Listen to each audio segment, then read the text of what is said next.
Oke, akhirnya yang ditunggu-tunggu datang juga. Timnas Indonesia bakal menjalani laga perdana di FIFA Matchday. Dan ini bukan laga biasa. Karena untuk pertama kalinya, Garuda tampil di bawah pelatih baru, yaitu John Hartman. Jujur, ini jadi momen yang cukup menarik. Banyak yang penasaran.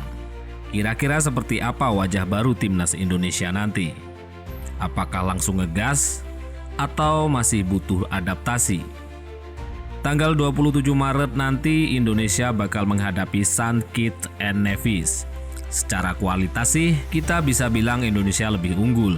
Tapi yang namanya sepak bola, kadang yang di atas kertas belum tentu kejadian di lapangan. Nah, yang bikin seru komposisi pemain yang dipanggil. Salah satu nama yang langsung jadi bahan obrolan adalah Elkan Bagot. Ya, Elkan Bagot balik lagi. Sebelumnya dia sempat hilang di era Patrick Kluivert. Bahkan banyak fans yang sempat bertanya-tanya, kenapa pemain dengan kualitas seperti dia justru nggak masuk skuad? Tapi sekarang ceritanya beda. Performa Bagot di klub mulai stabil, menit bermainnya juga meningkat. Jadi wajar kalau akhirnya dia kembali dilirik, bahkan berpeluang jadi starter. Nah, kalau Bagot main dari awal, ini menarik. Karena artinya ada satu pemain belakang yang harus digeser. Dan kemungkinan besar, itu adalah Rizky Ridho. Padahal Ridho sendiri bukan pemain sembarangan. Dia juga cukup konsisten. Tapi ya, dalam sepak bola, persaingan itu hal biasa. Kalau ngomongin duet ideal, kemungkinan besar Bagot bakal dipasang bareng Jai Itzes. Kombinasi keduanya cukup menarik. Bagot kuat di duel udara, sementara Itzes lebih tenang dalam distribusi bola. Kalau chemistry mereka langsung nyambung, lini belakang Indonesia bisa jadi cukup solid. Terus kalau pakai formasi 4 back, di kanan ada Kevin Dix, pemain yang punya pengalaman dan juga fleksibel.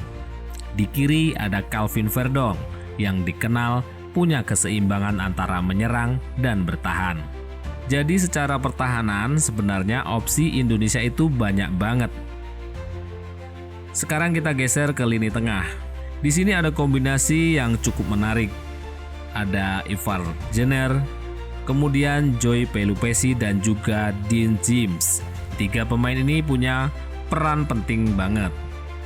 Mereka ini ibarat jembatan antara lini belakang dan lini depan. Kalau lini tengah hidup, permainan tim juga bakal ikut hidup. Sebaliknya, kalau lini tengah mati, ya siap-siap saja serangan jadi buntu. Makanya peran mereka di pertandingan ini bakal krusial banget. Nah, sekarang kita masuk ke lini depan. Di sini, nama Ole Romeni hampir pasti jadi andalan. Dia punya naluri gol yang bagus. Positioning juga oke.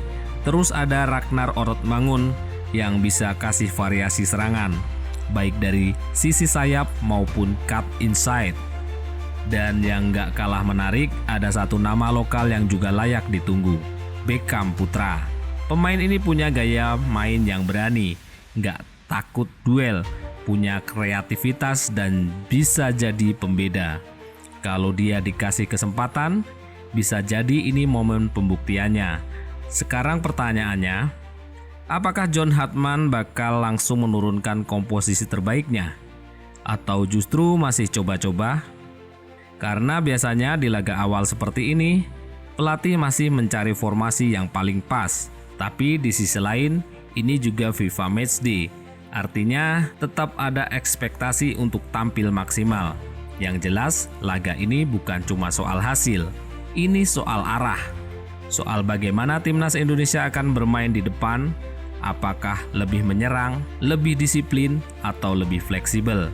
Dan yang paling penting, apakah kita bisa melihat identitas baru dari Garuda? Kalau semua pemain bisa tampil maksimal dan strategi pelatih berjalan sesuai rencana, bukan nggak mungkin ini jadi awal yang manis. Awal dari perjalanan panjang menuju level yang lebih tinggi. Jadi kita tunggu saja tanggal 27 Maret nanti. Apakah era baru ini langsung menjanjikan atau masih butuh waktu? Yang jelas, Garuda siap terbang lagi.